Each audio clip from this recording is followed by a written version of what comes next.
Chapitre 23. Les lieux stratégiques du monde magique. 14 janvier, 12 septembre 2015.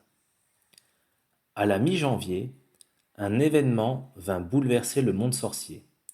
Tom, le patron du chaudron baveur, décéda brusquement d'une attaque. Cela eut un retentissement considérable. Non seulement c'était un membre honoré de la guilde de la table, mais il était pour beaucoup celui qui les avait accueillis dans le premier lieu magique où ils avaient mis les pieds. Harry se rendit à son enterrement comme beaucoup de sorciers. À la fin de la cérémonie, de retour au ministère, il prit le même ascenseur que Tiern Watchover. Tom était un de nos informateurs, révéla le commandant de la police magique. Cela n'étonna pas Harry. Le chaudron baveur était un endroit stratégique puisqu'il constituait, avec l'hôpital Sainte-Mangouste, un des rares points où l'on pouvait accéder au monde magique sans poudre de cheminette ni code secret. Il avait une excellente mémoire et savait parfaitement qui entrait sur le chemin de traverse en passant par chez lui et qui en sortait, développa Watchover. Grâce à lui, nous avons pu arrêter des escrocs qui tentaient de profiter de l'ignorance des parents moldus qui amenaient leurs enfants sorciers pour acheter leurs fournitures. Ils se présentaient comme voulant les aider, mais les conduisaient chez des complices qui leur vendaient les produits plus chers puis se partageaient les bénéfices. Je vois, fit Harry. Qui a pris la place de Tom? J'ai lu dans le journal que le café était maintenu ouvert. Madame Rosmerta y a envoyé quelqu'un. Comme ça, le passage reste fonctionnel et surveillé. Et ensuite, s'enquit Harry. Je ne sais pas. J'espère que ce sera abordé au prochain conseil de département. Le dimanche qui précéda cette rencontre hebdomadaire, Harry passa l'après-midi chez ses beaux-parents. Comme souvent, il en apprit davantage en dégustant le déjeuner concocté par Molly qu'en s'ennuyant en réunion. Madame Rosmerta a lancé un appel à candidature pour déterminer qui prendra la succession, les informa Ron. Les personnes intéressées devront déposer un dossier qui contiendra un projet indiquant la manière dont ils comptent faire évoluer le pub. Vous croyez que cela va beaucoup changer? S'inquiéta Molly. Rosmerta choisira ce qui sera le plus avantageux pour elle d'un point de vue économique, jugea Ron. Je ne pense pas qu'elle ait d'idées préconçues sur ce que doit devenir cet établissement.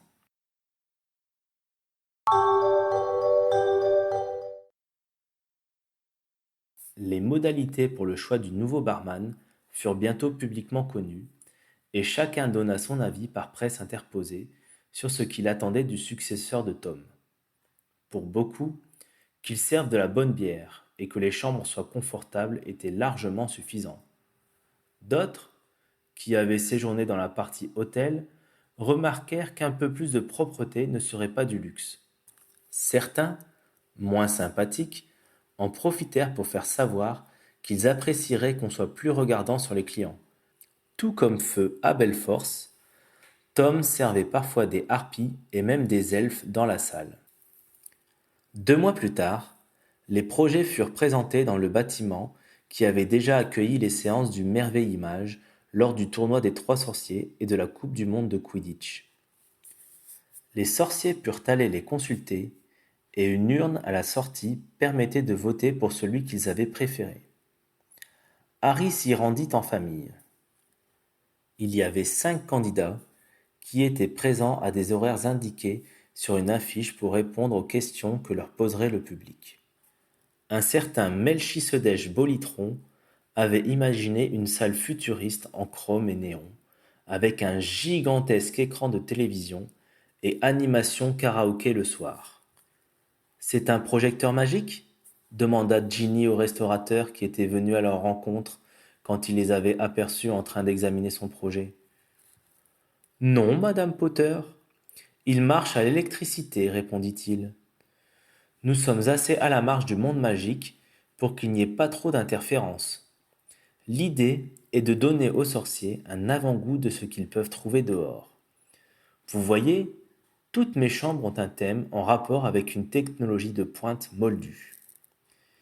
Il y en avait en effet une qui était consacrée aux communications, une autre à la conquête de l'espace, une troisième aux techniques, et le reste était à l'avenant.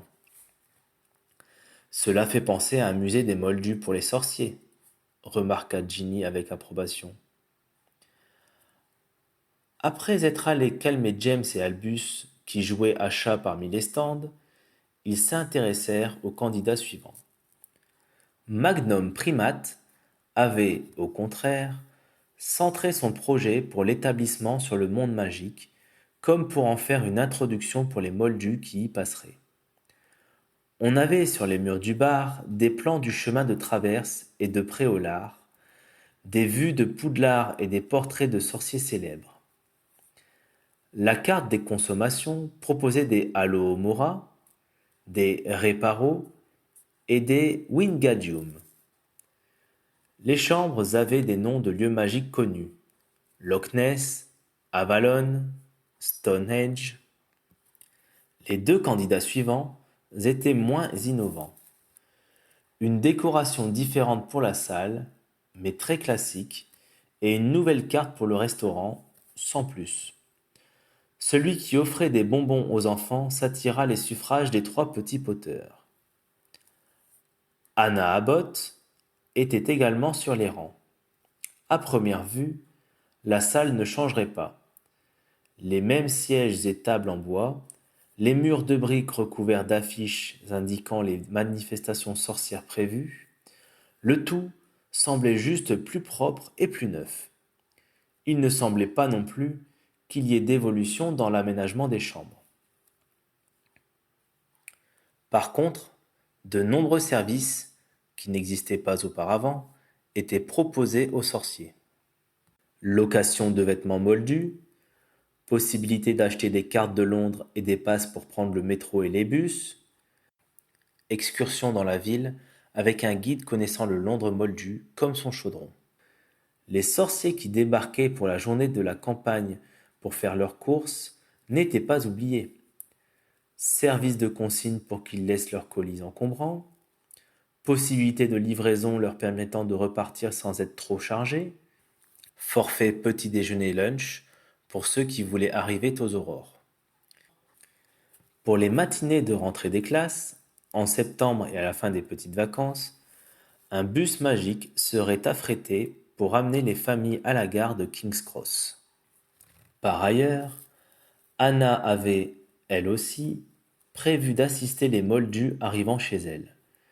Carte des lieux sorciers, avec la liste des magasins rangés par catégorie et localisés sur le plan, taux de change entre les livres moldus et les galions affichés pour leur éviter de se faire escroquer, des photos de promotion d'élèves de Poudlard, propres à rassurer les parents qui allaient abandonner leurs enfants de longs mois dans un monde inconnu. C'est fantastique, s'écria Harry. Mais pourquoi cela n'a pas été fait plus tôt? Oh, mais les autres propositions ne sont pas mal non plus, répondit modestement Anna. Je m'en veux de ne pas avoir pensé à l'écran géant. À mon avis, tu as de bonnes chances, assura-t-il à l'épouse de Neville. Harry en était persuadé. Les services payants qu'elle proposait plairaient à madame Rosmerta pour peu que la guilde touche une commission, et l'assistance aux Moldus serait du goût de son collègue Watchover. À la fin du mois d'avril, le nom du nouveau gérant du Chaudron Baveur fut enfin connu. C'est Anna qui remportait le marché. Harry en fut ravi pour elle. Quand ils étaient à Poudlard, ils n'étaient pas spécialement proches. Mais depuis qu'elle était en couple avec Neville, il avait appris à mieux la connaître et à l'apprécier. C'était une femme gentille, simple, et qui était parfaitement indifférente à la notoriété que Neville avait acquise pour avoir tranché la tête du serpent de Voldemort avec l'épée de Godric Gryffondor. Elle l'estimait pour ses qualités et le rendait très heureux. Par ailleurs, cela faisait longtemps qu'elle souhaitait ouvrir son propre établissement et avait beaucoup étudié la diversité offerte du côté moldu. Si son projet montrait qu'elle était consciente que sa clientèle espérait retrouver le décor auquel elle était habituée, Anna saurait varier les services qu'elle proposerait pour accompagner l'enrichissement culturel du monde sorcier.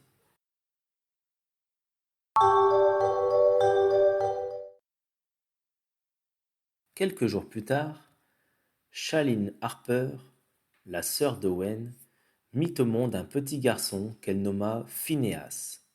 Si les Harper avaient espéré que cela ferait venir le géniteur, ils en furent pour leurs frais.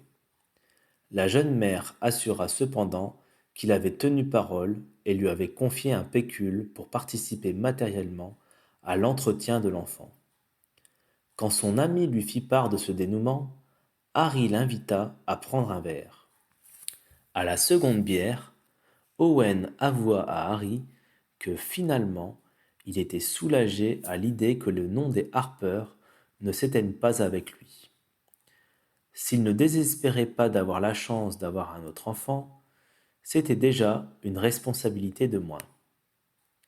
En silence, Harry porta un toast au père inconnu.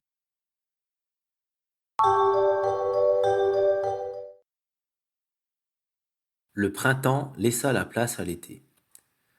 Comme toujours, la tribu apparentée aux Weasley déménagea au terrier pour partager ses 2 mois de vacances. Teddy, Victoire et Dominique revinrent de Poudlard, où ils venaient de terminer respectivement leur 6e, 4e et première année. Cette année-là, Victoire avait un petit ami qui l'avait invité pour une semaine de vacances. Bill avait catégoriquement refusé qu'elle s'y rende. Fleur avait tenté de proposer une alternative, que Teddy y aille avec elle. Cette médiation avait échoué. La jeune fille avait déclaré qu'elle préférait mourir plutôt que faire savoir à tout le monde à quel point ses parents étaient rétrogrades. D'ailleurs, Teddy n'était pas très chaud à l'idée d'aller jouer les chaperons, même si le soupirant n'était pas un si mauvais type. Il y eut une semaine de pleurs, protestations, plaintes et bouderies, durant laquelle Victoire échangeait des lettres presque quotidiennes avec l'intéressé, ce qui faisait grogner Bill, qui soutenait qu'elle épuisait le hibou familial. Enfin, Fleur annonça qu'elle était invitée à prendre le thé par la mère du prétendant. Victoire l'accompagna et revint ravie. Le jeune homme avait été convié dans les formes à venir passer quelques jours au terrier. Il devait arriver le surlendemain. Mark Madley ne plut que modérément aux enfants qui séjournaient chez Molly et Arthur. Il snoba les cousins de sa belle, considérant qu'ils étaient trop jeunes pour susciter son intérêt. Victoire, qui normalement retombait en enfance pour partager les occupations de la bande dès qu'elle arrivait au terrier, se laissa contaminer par son attitude. Non seulement elle restait collée à son petit ami, mais elle feignait de se désintéresser de ses anciens camarades de jeu, même quand ils se trouvaient réunis à table. Piqué, James commença à suivre les jeunes gens qui cherchaient fréquemment à s'isoler et leur faisait des farces qu'ils appréciaient modérément. Mais qui aime se retrouver aspergé de terre sous prétexte de dégommage de jardin? Il fallut que Ginny y mette bon ordre pour qu'il laisse le couple en paix. Finalement, il y eut une dispute et Marc repartit chez lui. Victoire refusa toute une journée de parler à quiconque, s'abstenant même de paraître au repas. Puis, elle réintégra sa place dans la bande et tout redevint comme avant. De leur côté, Angelina et George se préparaient à se séparer de Freddy, qui allait entrer en première année à Poudlard à la rentrée suivante. Dominique, totalement insensible aux émois de sa sœur, prenait très à cœur son rôle de protectrice envers son cousin. Elle lui racontait les veillées de la salle commune de Poufsouffle, les batailles de boules de neige, les délicieux repas, moins bons que chez Mamie Molly, reconnaissait-elle. Freddy était très impatient de partir pour ce qu'il imaginait être un grand terrain de jeu. Ses parents tentèrent de lui rappeler qu'il s'y rendait pour s'y instruire, et pas seulement pour s'y amuser. Ce n'est pas l'impression que tu donnais, glissa Harry un jour à George. Harry, sois gentil, va t'occuper de tes mômes. Sinon, je leur raconte ce que tu faisais toi. Harry n'insista pas. James partirait à son tour l'année suivante, et il n'était pas du tout pressé que ce jour arrive.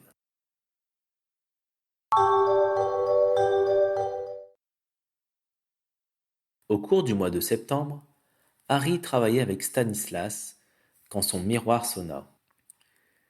Il sentit son cœur se serrer en voyant le visage pâle de Ginny dans le cadre. Que se passe-t-il s'enquit-il avec appréhension. J'ai laissé James à la maison ce matin, car il semblait avoir un peu de fièvre. Miffy m'a appelé au journal il y a 2 heures. Il avait des boutons qui sortaient. Je l'ai amené directement à Sainte-Mangouste. Il est atteint d'éclabouille. Harry revit en un éclair la goule maquillée qui avait tenu le rôle de Ron pendant la guerre. Ils peuvent le soigner, n'est-ce pas s'inquiéta-t-il. Ils ont mis dernièrement au point un médicament et on attend de voir s'il fait de l'effet, expliqua Ginny d'une toute petite voix. Et il faut que tu viennes. Tous ceux qui ont été en contact avec lui ces derniers jours doivent prendre une potion pour éviter d'être malades à leur tour. J'arrive tout de suite. Un simple échange de regards avec son adjoint suffit. Harry pouvait laisser son service en toute sérénité. Il était entre de bonnes mains. Il s'élança vers l'escalier pour rejoindre l'atrium, trop impatient pour attendre l'ascenseur. Moins d'1 minute plus tard, il débouchait dans le hall de l'hôpital. Il se pressa vers le comptoir d'accueil, devant lequel plusieurs sorciers faisaient déjà la queue. La personne derrière laquelle il se plaça le reconnut et lui offrit de passer. D'ordinaire, il refusait poliment, mais il se contenta cette fois-ci de remercier d'un signe de tête. Il remonta ainsi toute la file jusqu'à l'infirmière, qui lui dit immédiatement quand il entra dans son champ de vision « Monsieur Potter, vous êtes attendu au second niveau. » Une fois arrivé à destination, il regarda autour de lui dans le couloir, incertain. Une jolie femme en robe verte vint à sa rencontre. « Bonjour, monsieur Potter. Merci pour votre promptitude. Votre petit garçon va bien pour le moment. Votre épouse est près de lui. Voulez-vous bien me suivre? Je vais vous donner votre potion et vous pourrez aller les voir. » Merci. Harry se rendit compte que son interlocutrice lui était familière. Miss Wiggleswade? Je suis Mrs. Barnton maintenant, sourit-elle manifestement satisfaite qu'il les reconnut. Il s'était écoulé 10 ans depuis qu'il était allé la chercher dans la maison où elle avait été séquestrée. Elle avait largement eu le temps de se marier et de terminer ses études. Je vous suis, guérisseuse. Il avala sa dose de potion sans broncher, malgré le goût amer. La prise du médicament avant l'éruption de boutons a une efficacité maximale, expliqua Megan Barton. Vous n'avez aucun risque de développer la maladie. Et pour mon fils, la plupart du temps, notre traitement permet une guérison complète, sans séquelles ni marques. La plupart du temps? Dans certains cas, nous rencontrons des complications, convint-elle, mais plutôt chez les sujets fragiles, comme les personnes âgées et ceux qui souffrent d'une autre affection. Vous allez traiter tous ceux que mon fils a fréquentés dernièrement? Oui, la période de contagion commence 3 jours avant l'apparition des premiers boutons. Sans cette potion, vous auriez vous-même pu déclarer la maladie dans 3 semaines et contaminer votre entourage durant 72 heures. Dois-je aller chercher nos autres enfants et nos elfes s'enquit-il. Et puis, vos elfes ont été prévenus et nous les attendons, le rassura-t-elle. J'ai envoyé 2 infirmières avec un chaudron à l'école de votre fils. C'était plus simple que de faire venir ici tous ses camarades et les instituteurs. Il y a ma belle-mère aussi. Votre épouse nous a donné toute une liste de personnes à traiter, n'ayez crainte. Si vous voulez bien me suivre. Harry obtempéra et l'accompagna vers l'ascenseur. Comment James a attrapé ça, pour commencer? Interrogea-t-il. Si c'est aussi contagieux, comment se fait-il que cela n'ait pas encore généré d'épidémie? Il y a des personnes qui portent le mal sans aucun symptôme, expliqua la médicomage. Elles transmettent rarement la maladie, mais cela arrive. Et dans ce cas, le nouveau sujet, lui, la développe et devient dangereux pour son entourage. Heureusement, la potion nous permet de traiter préventivement les proches et stopper la contamination. Je ne vais donc pas être malade? Pour être précise, la maladie sera présente dans votre corps, mais ne pourra pas se développer et aura peu de chances de contaminer quelqu'un d'autre. Mais pourquoi ne pas traiter tout le monde? Interrogea Harry. Comme ça, plus personne ne pourrait tomber malade. Eh bien, pour commencer, il faudrait confectionner des litres et des litres de potions et faire passer toute la population à l'hôpital, ce qui semble démesuré pour une maladie qui tue moins que les sortilèges accidentels ou les intoxications par potions. Ensuite, croyez-vous que tous les sorciers accepteront de faire prendre une préparation médicinale à leurs enfants en pleine santé? Ceux issus de Moldus, peut-être, parce qu'ils sont familiers avec la notion de vaccination. Mais il y aura plus de résistance chez les autres. Ce n'est pas dans nos traditions d'agir ainsi. En discutant, ils avaient changé d'étage et rejoint le bout d'un corridor. Megan Barnton ouvrit la porte d'une chambre et s'effaça pour le laisser passer. Ginny se jeta dans ses bras quand elle le vit arriver. Tout en la serrant contre lui, Harry regarda vers le lit où reposait un James au teint brouillé par l'éruption de pustules écarlates. Tout devrait disparaître d'ici un jour ou deux, indiqua la guérisseuse dans son dos. Ce rappel sembla revigorer Ginny, qui lâcha Harry et tenta de se composer un visage plus serein. Je serai à l'étage, si vous avez besoin de moi, termina la médicomage en se retirant discrètement. Ça va? Demanda Harry à son épouse. J'ai eu très peur quand j'ai reconnu ce qu'il avait, expliqua Ginny. Tu sais, quand on a choisi cette maladie pour justifier l'absence de Ron à Poudlard l'année des ténèbres, c'était quelque chose qui effrayait, car c'est très contagieux et parfois mortel, sans compter les marques que ça laisse. La médicomage a été très apaisante, et ça va mieux. Mais elle ne m'a pas caché que le traitement ne marchait pas à tous les coups, et qu'on ne sera fixé pour James que dans 2 jours. Ils regardèrent avec angoisse en direction de leur fils alité. Par contre, reprit Ginny, il semble que la potion préventive soit complètement au point et le reste de la famille ne risquera rien. C'est déjà ça, tenta de positiver Harry. Il n'y avait rien à faire à part s'asseoir et regarder l'enfant. Cela ne servait à rien, mais ni Harry ni Ginny ne pouvaient se résoudre à le laisser là, tout seul. Ils avaient besoin de le veiller, de vérifier que son état ne s'aggravait pas, et de se tenir prêt à appeler les médicomages en urgence si sa condition le requérait. Harry tenta de ne pas se laisser aller à imaginer le pire. Il avait surmonté la mort de ses parents, de Sirius, de Dumbledore, de toutes les victimes de la bataille de Poudlard qui lui étaient proches, mais il sentait que la disparition d'un enfant était sans commune mesure. Aucune de ces épreuves ne pouvait l'avoir préparé à cette tragédie.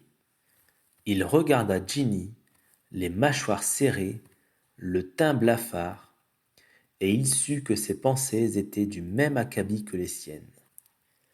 Elle combattait la peur viscérale qui envahit tout parent dont l'enfant lutte contre la maladie. Les elfes Miffy et Trotty, après avoir pris leur potion, passèrent pour demander s'ils n'avaient besoin de rien.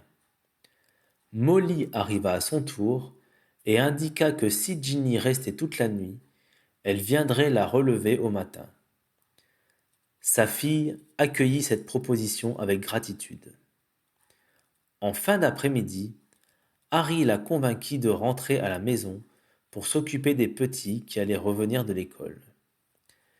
Elle partit après avoir embrassé James sur le front et inutilement demandé que Harry l'appelle au moindre changement.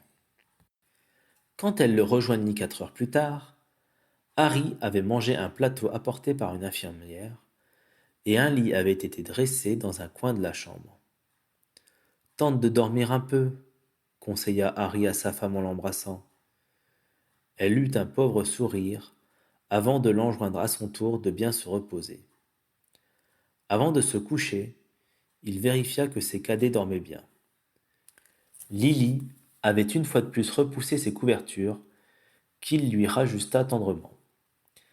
Dès qu'il mit les pieds dans la chambre d'Albus, son fils l'interpella. « Papa, tu es encore réveillé, Hal ? Il est tard. » « Je n'arrive pas à dormir. Comment va James ? » ?»« Il dort. Il a besoin de toutes ses forces pour lutter contre la maladie. »« C'est grave ? » demanda le petit garçon. Harry s'assit sur le lit et prit son second fils dans les bras. « C'est grave, mais il va s'en sortir, » affirma-t-il de sa voix la plus assurée. « C'est douloureux quand ceux qu'on aime sont malades, » continua-t-il. « Mais cela ne veut pas dire que cela va mal tourner. » Albus soupira sans répondre. « Tu veux que je te raconte une histoire pour t'aider à t'endormir ? » proposa Harry. Son fils hocha la tête, et Harry entreprit de réciter les aventures de Babity Lapina et la souche qui gloussait. C'était la préférée de son petit garçon, et Harry la connaissait par cœur à force de la lui lire régulièrement depuis des années. Albus aussi l'avait mémorisée, et c'est ensemble qu'ils terminèrent le récit par « Et plus aucun sorcier, plus aucune sorcière ne furent persécutés dans tout le royaume. » « Allez, dodo maintenant, » ordonna Harry. « Papa est fatigué. » Il se prépara pour la nuit et se laissa tomber sur son lit. Il était en train de sombrer quand il entendit la porte de sa chambre s'entrebâiller, des pas légers s'approcher, et une voix suppliante demander « Je peux dormir avec toi ?» Sans même ouvrir les yeux, il souleva la couverture le temps qu'un petit corps chaud se glisse dessous et se love contre lui. Nul ne put dire lequel des deux sombra le premier dans le sommeil.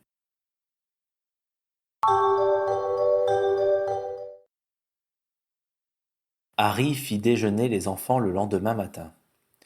Ginny, relevée par sa mère, arriva juste au moment où il partait pour l'école. Son visage trahissait sa fatigue, et sa voix lasse fit mal à son mari quand elle leur annonça qu'il n'y avait rien de nouveau. Elle fit l'effort de paraître enjouée pour parler à ses enfants. Albus et Lily semblèrent rassérénés et partirent tranquillement avec leur père.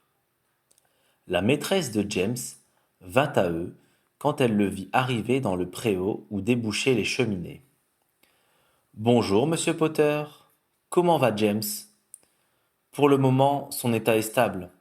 Je suis désolé, cette histoire a dû perturber l'école. »« Ce n'est pas votre faute. Dites bien à James que tous ses camarades l'attendent avec impatience. Je vais leur proposer de faire des dessins ou des lettres pour lui aujourd'hui. Je pourrais vous les faire passer ce soir. »« C'est vraiment gentil à vous, » répondit Harry touché. « Oh, c'est bien normal.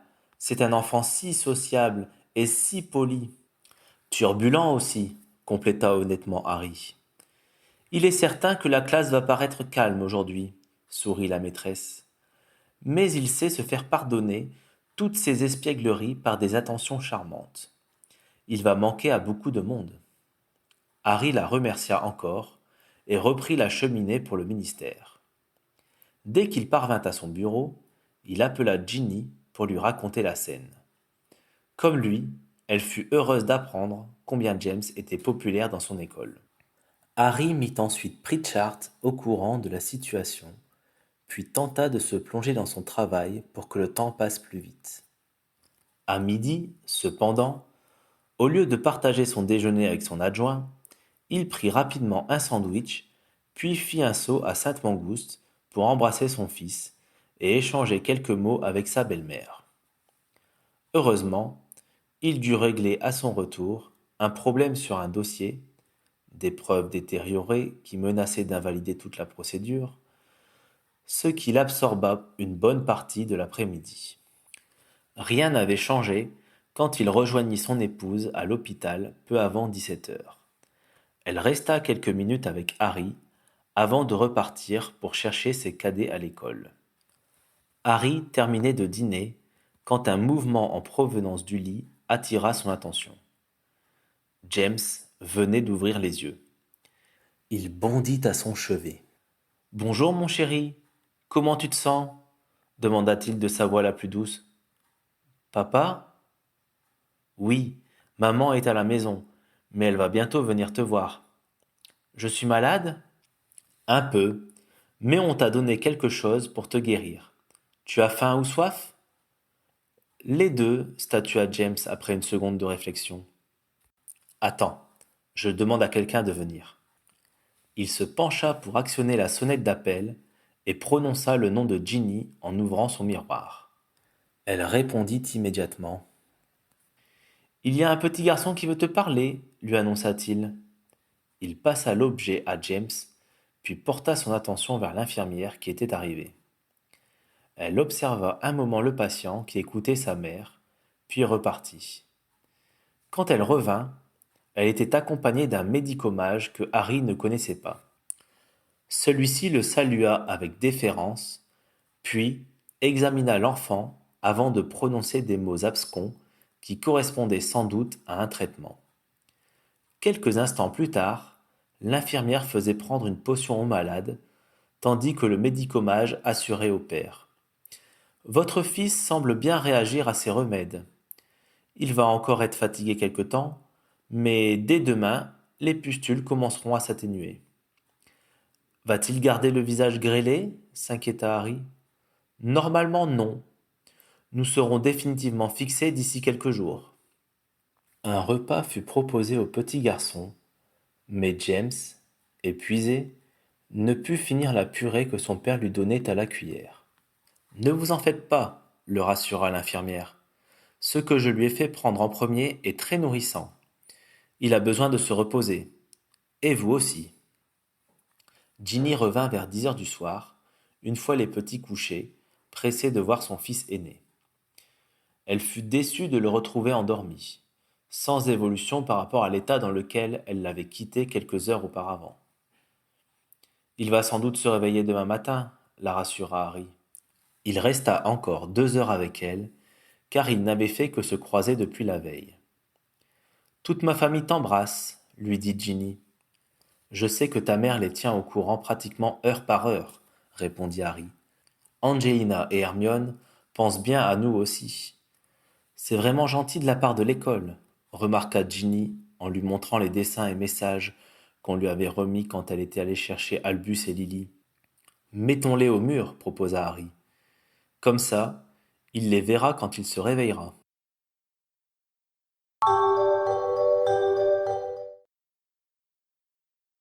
Le lendemain matin, il avait oublié de mettre son réveil, et ce fut ses 2 enfants qui vinrent le tirer du sommeil. Malgré l'heure tardive, il fit durer le câlin. « C'est vrai que James t'a parlé ?» demanda Lily. « Qu'est-ce qu'il a dit ?»« Pas grand-chose. Il était encore très faible et a juste pu manger un peu avant de se rendormir. »« Ça veut dire qu'il est guéri ?» s'enquit Albus. « Presque. Tu te rappelles quand tu as eu mal à la gorge et de la fièvre ? Il a fallu plusieurs jours avant que tu te sentes comme d'habitude. Et tu as manqué une semaine entière de classe. Là, c'est pareil. Il lui faudra plusieurs jours pour guérir complètement.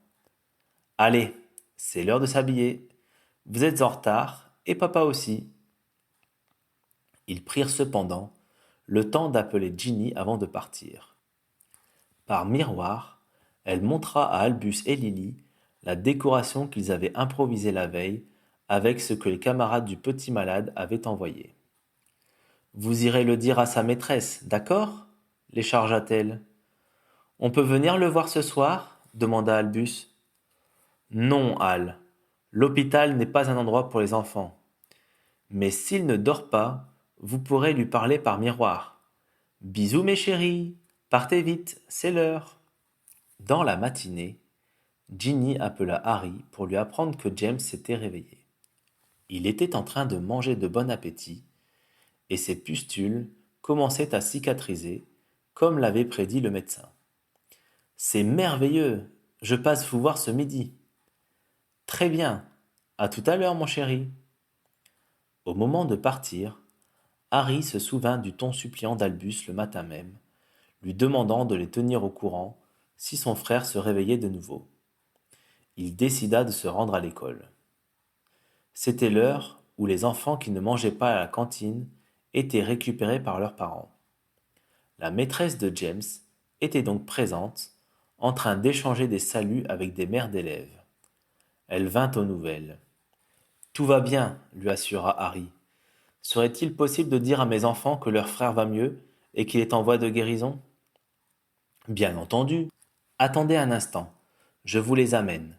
Ils préféreront sans doute recevoir la bonne nouvelle de votre bouche. Albus eut l'air inquiet en découvrant son père dans le préau, mais le large sourire de Harry le rassura. Il se jeta dans ses bras, bientôt suivi de Lily.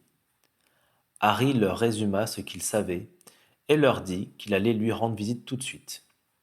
Tu l'embrasseras pour moi demanda Lily. Bien sûr, ma chérie, et je te rendrai ses bisous ce soir. Harry serra fort ses enfants contre lui, en les remerciant d'avoir été si sages et si courageux dans ce moment difficile. Puis, il les renvoya au réfectoire pour qu'ils ne manquent pas le repas.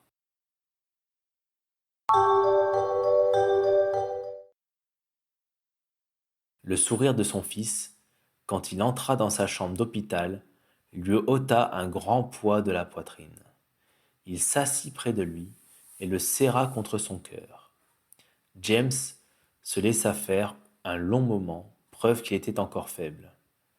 En règle générale, il se mettait à gigoter dès que l'étreinte s'éternisait, au contraire d'Albus et Lily, qui aimaient se faire câliner longuement. Je viens de voir ton frère et ta sœur, raconta Harry. Ils sont très contents d'apprendre que tu vas mieux, et ils t'embrassent très fort. Toute ta classe aussi. Comment trouves-tu leurs dessins? James leva les yeux vers le mur où ils avaient été fixés. Ils sont super. Tu leur diras merci? Non, c'est toi qui les remercieras, répondit Harry. Tu vas bientôt sortir d'ici, et tu retourneras à l'école. Tu penses rester combien de temps? Demanda Ginny à son mari. J'ai encore une petite heure, estima Harry après avoir regardé sa montre. Je vais peut-être en profiter pour aller prendre une douche. Bonne idée, à tout à l'heure. Ginny embrassa James et Harry, puis fila. Le père et le fils se retrouvèrent en tête à tête. Maman a pleuré quand je me suis réveillé, déclara soudain James. Elle était très fatiguée, tenta de minimiser Harry. C'est dangereux ce que j'ai? Harry aurait voulu avoir des paroles apaisantes, mais il ne pouvait pas éternellement cacher la vérité à James. Autant éviter de lui mentir. Avant, ça l'était beaucoup. Maintenant, avec le nouveau médicament, ça l'est moins. Mais on était quand même très inquiets. Et puis, c'est toujours très difficile pour des parents d'avoir leur petit garçon à l'hôpital. J'ai failli mourir? Insista James. Harry secoua négativement la tête, tant cette idée lui était pénible. Mais son fils ne paraissait pas effrayé à cette idée, juste fasciné. Là encore, Il préféra opter pour la sincérité. Ça avait peu de risque d'arriver, mais on ne pouvait pas s'empêcher de le craindre.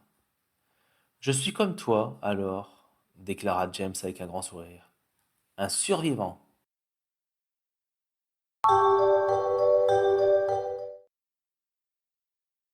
J.K. Rowling, Carnegie Hall, 19 octobre 2007. Neville a épousé la femme qui a fini par devenir la propriétaire du chaudron baveur, ce qui, je pense, l'a rendu très cool aux yeux des élèves, qu'ils vivent au-dessus du pub. Il a épousé Anna Abbott.